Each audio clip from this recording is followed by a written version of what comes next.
નમસ્કાર મિત્રો, અમારા નવા વિડીયોમાં આપ સૌનું હાર્દિક સ્વાગત છે। તો આજે આપણે વાત કરીએ નોકરીના ઇન્ટરવ્યૂ માટે સુરત જતા યુવાન સાથે ટ્રેનમાં બનેલી એક ઘટના। સુરત સ્ટેશન પર ગાડી આવી, કમલ ડબ્બામાં ચડ્યો। આજે વાપીની એક કંપનીમાં કંપની સેક્રેટરીની જગ્યા માટે ઇન્ટરવ્યૂ આપવાનો હતો। આ એની જિંદગીનો પહેલો ઇન્ટરવ્યૂ હતો। કમલ નીચેના બર્થ ઉપર બેઠો। સામેની સીટ પર કલી ફૂલી એક માજીને બેસાડીને ચાલ્યો ગયો। માજી ખૂબ અશક્ત લાગતા હતા। ધીમેથી માજી સીટ ઉપર સૂઈ ગયા। માંડ નવસારી આવ્યું હશે ને માજી બંધ આંખે બબડ્યા, પાણી પાણી। કમલે તરત જ ઊભા થઈને માજીના કપાળ ઉપર હાથ મૂક્યો તો તાવથી શરીર ધગધગતું હતું। પાણીની બોટલ ખોલીને માજીને પાણી પીવડાવ્યું અને પૂછ્યું, માજી, તમને બહુ તાવ છે, તમે ક્યાં જવાના? એકદમ ધીમા અવાજે માજીએ કહ્યું કે મારી તબિયત સારી નથી રહેતી, હું ઈલાજ કરાવવા મુંબઈ જાઉં છું। મારો દીકરો પરદેશ રહે છે, પણ એનો એક મિત્ર મુંબઈ રહે છે, એ મને સ્ટેશન પર લેવા આવવાનો છે। આટલું કહીને માજી બેભાન થઈ ગયા। કમલને સમજ ન પડી કે શું કરવું।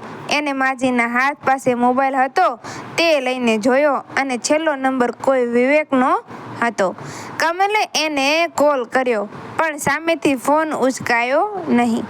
એટલી વારમાં વાપી સ્ટેશન આવી ગયું અને કમલની ઉપર અને સામે ઉપરના બર્થના પ્રવાસીઓ ઉપરી ઉપર ગયા। ખૂબ વિચારીને કમલ બેસી રહ્યો અને મનોમન નક્કી કર્યું કે માજીને મુંબઈ લઈ જવા।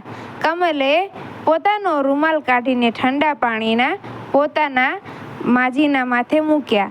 ટ્રેન આગળ ચાલી ત્યાં જ માજીના મોબાઈલ પર રિંગ વાગી। કમલે ફોન રિસીવ કર્યો તો સામેથી અવાજ આવ્યો કે માજી, હું વિવેક બોલું છું। ફોન સાયલેન્ટ હતો, હમણાં જ તમારો મિસ કોલ જોયો। કમલે કહ્યું કે હું એક પેસેન્જર બોલું છું અને માજી બેભાન થઈ ગયા છે, હું એમને લઈને મુંબઈ આવું છું। વિવેકે કહ્યું, આભાર ભાઈ, હું માજીને લેવા માટે સ્ટેશન પર આવી જઈશ। થોડી વાર થઈ એટલે માજી બેભાનમાંથી ભાનમાં આવ્યા ત્યારે કમલે કહ્યું, માજી, ચિંતા ન કરો, વિવેકનો ફોન આવી ગયો છે અને હું તમને મુંબઈ સુધી મૂકી આવીશ। ભીની આંખે માજીએ હાથ ઊંચા કરીને મૂક આશીર્વાદ આપ્યા। કમલ વિચારતો હતો કે કાલે સવારે ટ્રેન પકડીને પાછો સુરત નીકળી જઈશ।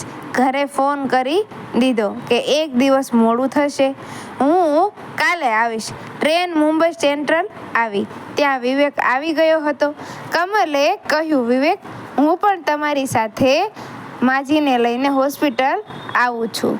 આમ પણ મારે આખી રાત અહીંયા સ્ટેશન પર વિતાવવી પડે, એના કરતાં તમને મદદરૂપ થઈશ। માજીને હોસ્પિટલ દાખલ કરીને કમલ રાત રોકાયો અને સવારે ટ્રેન પકડી। પરત ફરતા વાપી સ્ટેશન પર ગાડી રોકાઈ ગઈ તો કમલ ઉતર્યો ને વિચાર્યું કે આજે કંપનીમાં જઈને બોસને મળી તો લઉં।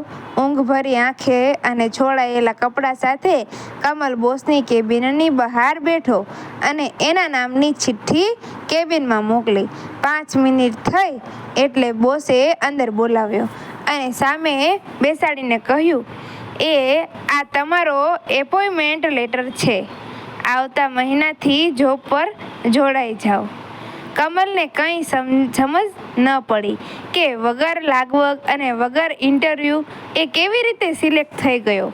બોસે હસતા હસતા કહ્યું, ડિયર સન, ગઈકાલે ટ્રેનમાં હું તારી ઉપરની બર્થ ઉપર જ હતો અને તારી બધી વાતો સાંભળી અને જે રીતે એક અજાણી માજીની મદદ અને સેવા કરી છે તે ખરેખર બિરદાવવા લાયક છે।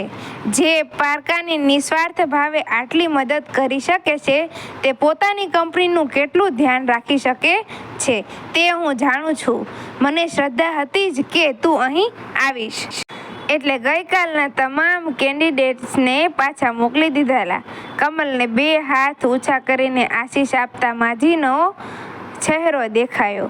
અસીમની આવી વાતવાજાત સાથે વાત કરવા પ્રેરણા જરૂર આપે છે. માહિલો ઢંઢોળીએ. મિત્રો, વિડીયો ગમ્યો હોય તો વિડીયોને લાઇક કરજો, શેર કરજો અને અમારા આવા જ નવા વિડીયો જોવા માટે અમારી ચેનલને સબસ્ક્રાઈબ કરી દેજો. ધન્યવાદ.